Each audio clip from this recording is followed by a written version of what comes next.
이어서 로마서 9장, 10장, 11장에 대해서 다루도록 하겠습니다. 이 로마서의 목적은 크게 세 가지라고 그랬죠. 첫 번째는 복음적 목적, 두 번째는 교회적 목적, 세 번째는 선교적 목적입니다. 복음적 목적은 로마에 있는 이 대여섯 교회 가정교회에 하나님의 복음을 잘 설명하고자 하는 그런 내용이 복음적 목적입니다. 그런가 하면 이 교회적 목적은 로마 교회가 유대인과 이방인 사이에 갈등이 있었는데 그것을 풀어주고자 하는 것이 교회적 목적입니다. 선교적 목적은 사도 바울이 이제 저기 스페인까지 선교를 하려고 하는데 로마 교회의 지원을 받기 위해서 도움을 요청하는 것이 바로 선교적 목적입니다. 이 세 가지 목적은 서로 연결되어 있습니다. 복음을 잘 설명하면 유대인과 이방인이 하나가 되게 되어 있습니다. 왜냐하면 복음 안에는 유대인과 이방인의 그 연합의 메시지가 아주 핵심적으로 들어있거든요. 그렇게 하나된 교회는 반드시 사역으로 나가게 되어 있죠. 선교하게 되어 있죠. 열방을 향한 선교는 성경 전체의 아주 중요한 이 핵심 메시지 중에 하나인데 사도 바울은 그것을 또 로마서 후반부에서 담아내고 있습니다. 제가 이때까지 설명했던 로마서 1장부터 8장까지의 내용이 복음적 내용을 목적을 설명한 것이라고 한다면 9장, 10장, 11장은 교회적 목적을 다루는 장입니다. 아까 제가 말씀드린 것처럼 로마 교회는 대여섯 개의 가정교회로 이루어져 있었는데 유대인들과 이방인 사이에 갈등이 있었습니다. 그런 갈등을 해결하기 위해서 사도 바울은 구원 역사를 설명하면서 이 문제에 접근한 것을 볼 수가 있습니다.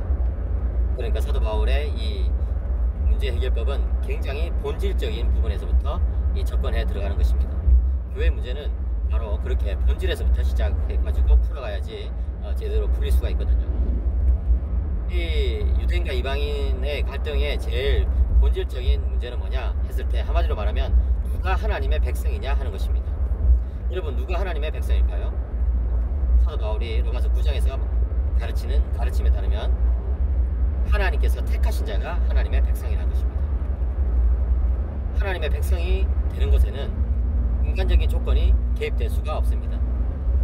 혈통이나 또는 인종 이런 것들이 하나님의 백성이 되고 되지 않고 하는 것을 좌우할 수가 없다는 것입니다. 예. 그래서 사도 바울은 로마서 9장에서 하나님의 예정을 굉장히 강력하게 선포합니다. 그런데 그와 더불어서 로마서 10장에는 누가 하나님의 백성이냐 하는 이 질문에 대해서 사도 바울은 하나님의 말씀을 믿고 순종하는 자가 하나님의 백성이라고 말합니다. 여러분이 예정이란 것은 이 영원하신 하나님의 뜻에 따라서 결정된 것이지만 그 예정이 시간 속에서 나타날 때는 이 하나님의 복음 선포를 통해서 사역자들의 이 복음 선포를 통해서 이 예정이 실현되는 것을 우리는 알 수가 있죠. 네. 그래서 하나님의 말씀을 듣고 믿고 순종하는 사람이 하나님의 백성이라고 사도 바울은 강조하고 있습니다. 그리고 나서 로마서 11장에서 사도 바울은 이 하나님의 구원 역사의 전체적인 과정을 쭉 다 설명하는 그 마지막에서 바로 하나님께서 이 시대에 남겨놓은 자가 하나님의 백성이라고 그렇게 말하고 있습니다. 그러니까 여러분, 누가 하나님의 백성이냐라는 이 질문에 대해서 한 가지 공통점이 있다면 바로 하나님께서 하나님의 백성들을 결정하신다는 사실입니다.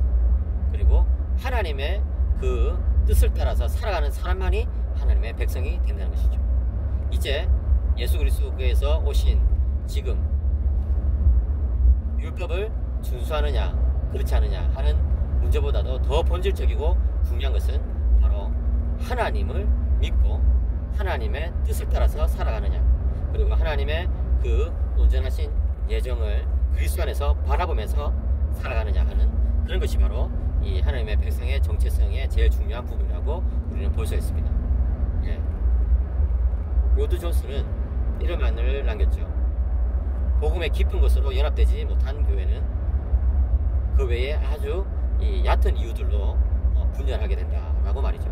그래서 여러분, 우리는 누가 하나님의 백성이냐는 이 질문에 대해서 사도 바울이 로마서 9장, 10장, 11장에서 제시한 이 대답을 꼭 기억해야 될 것입니다.